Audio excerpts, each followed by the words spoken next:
To look back to the conversations that we had at the very beginning of the year, looking at what anthropology is, there is, or there could be, a strange collusion between the ideas of what we think of as mankind and, of course, of anthropology as it was designed in the 19th century, and the way that anthropology looks like now compared to what mankind looks like now. And we are certainly looking at different world.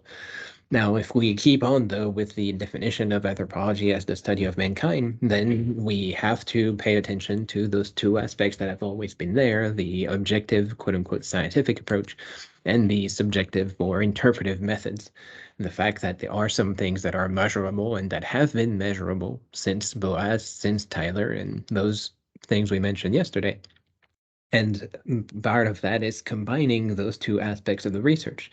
Today, the kind of unique dominion of each of those would be that sociology is mostly quantitative, then anthropology is more qualitative.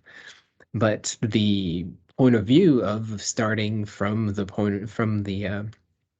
people that are being studied remain a unique feature of anthropology. So developing that research question, then collecting the information that would find the answer, perhaps documenting every step of the process so that results are reproducible, as we briefly mentioned yesterday. And in the very broad sense here, the digital world or the new ways in which people are interacting now hasn't changed a whole lot to the way that anthropology can be done. This analysis here from Horton Spoudermaker from the 1960s shows us exactly what the job of an anthropologist is: to understand a strange society. The anthropologist has traditionally immersed itself in it, learning as far as possible to think, see, feel, and sometimes act as a member of its culture, and at the same time as a trained anthropologist from another culture. This is the heart of the participant observation method: involvement and detachment. Its practice is both an art and a science. Involvement is necessary to understand the psychological realities of a culture, that is, its meanings for the indigenous members. Detachment is necessary to construct the abstract reality, a network of social relations, including the rules and how they function, not necessarily real to the people studied.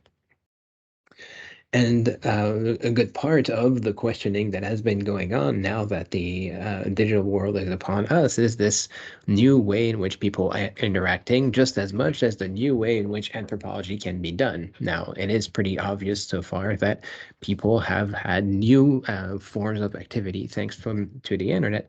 But of course, the discipline of anthropology has new methods as well. We can record things just as much as people who are interacting on the internet can record themselves, and we can observe conversations that are happening without people necessarily knowing about it. And that's kind of a real ethical question that has to appear now, because if we are capturing this view of the indigenous people in the early 20th century, that meant not necessarily asking for permission to listen to these conversations, to study those people. And that has caused a lot of issues, ethically speaking, politically speaking, perhaps scientifically speaking in general, for those early anthropologists.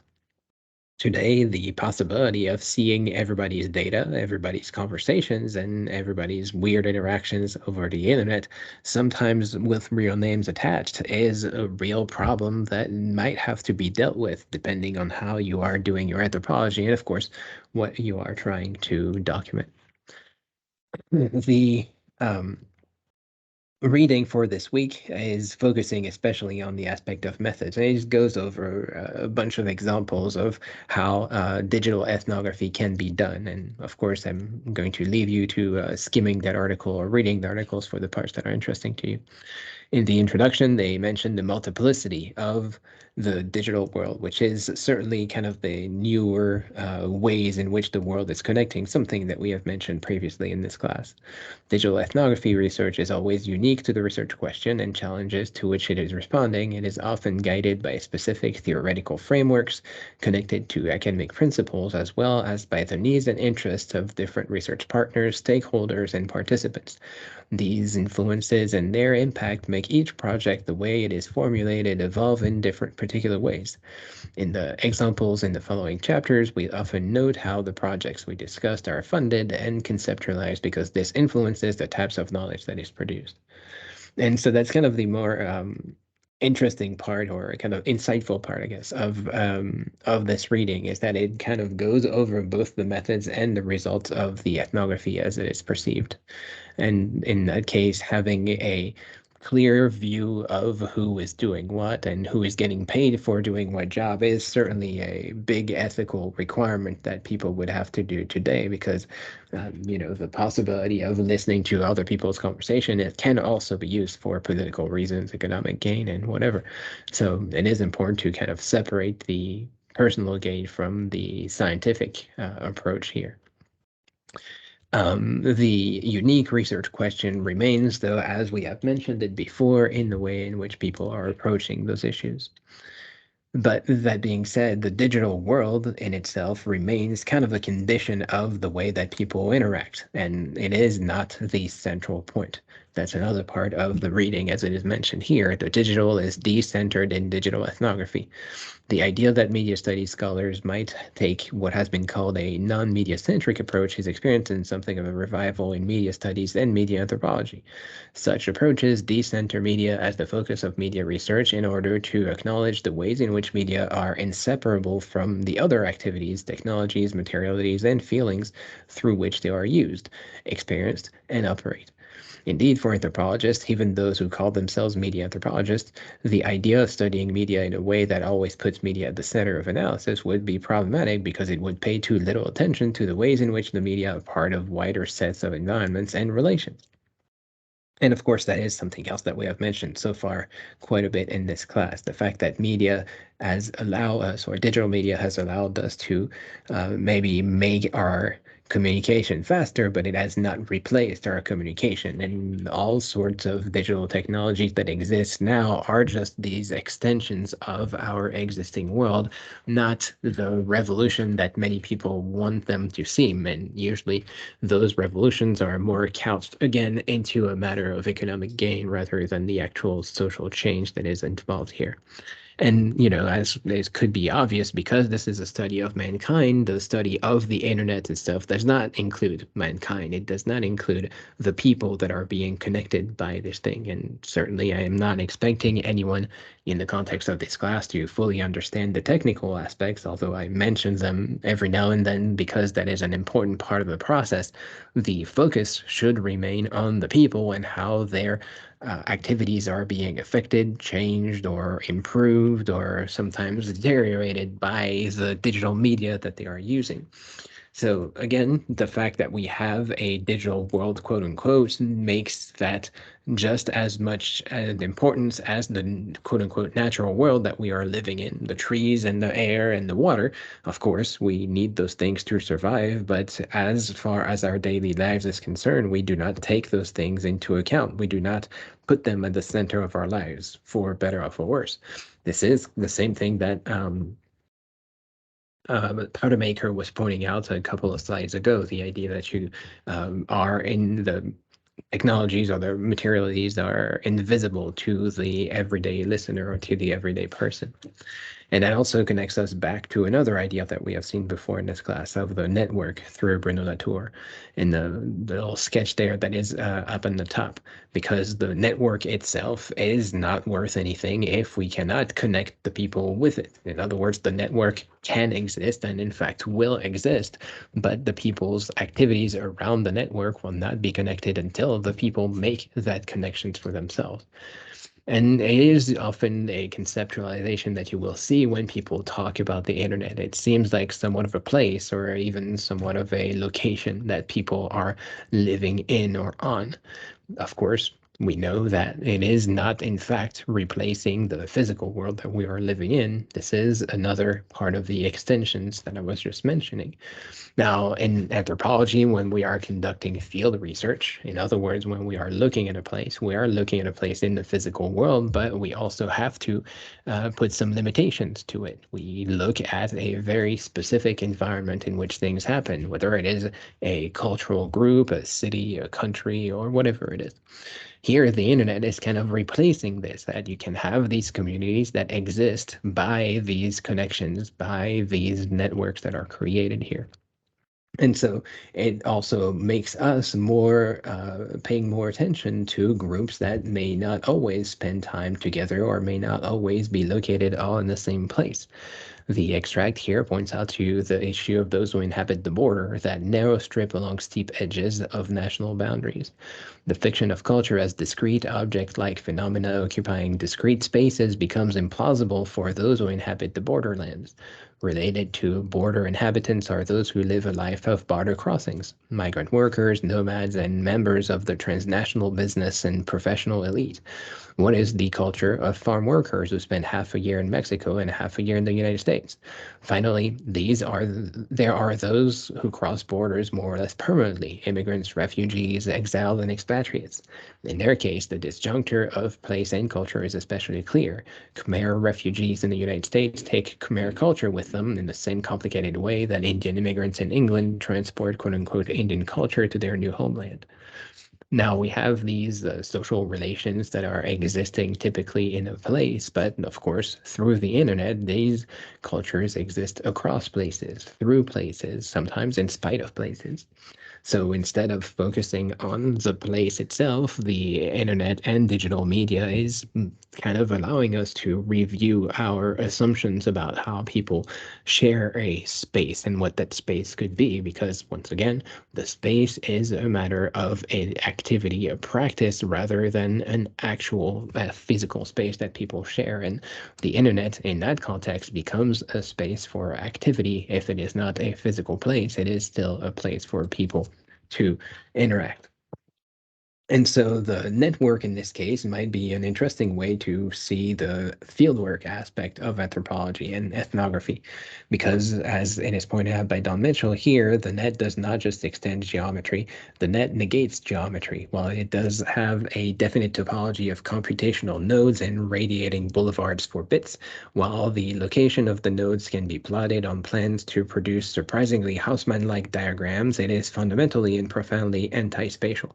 You cannot say where it is or describe its membrane shape or proportions or tell a stranger how to get there, but you can find things in it without knowing they were there. The net is ambient, nowhere in particular and everywhere at once. And so because it does have this anti-space value here, it is a very good place to start our looking at people, because the spaces are created all the time and disappearing all the time with all those weird seams missing. The infrastructure for the internet, the lines that allow for the internet to go from one place to the other, and of course now the wireless ways in which the internet is being transmitted, which barely existed in 1996 when this was written. Now, the possibility that today we can take those things for granted is about the same that we are taking for granted the roads that we are driving on.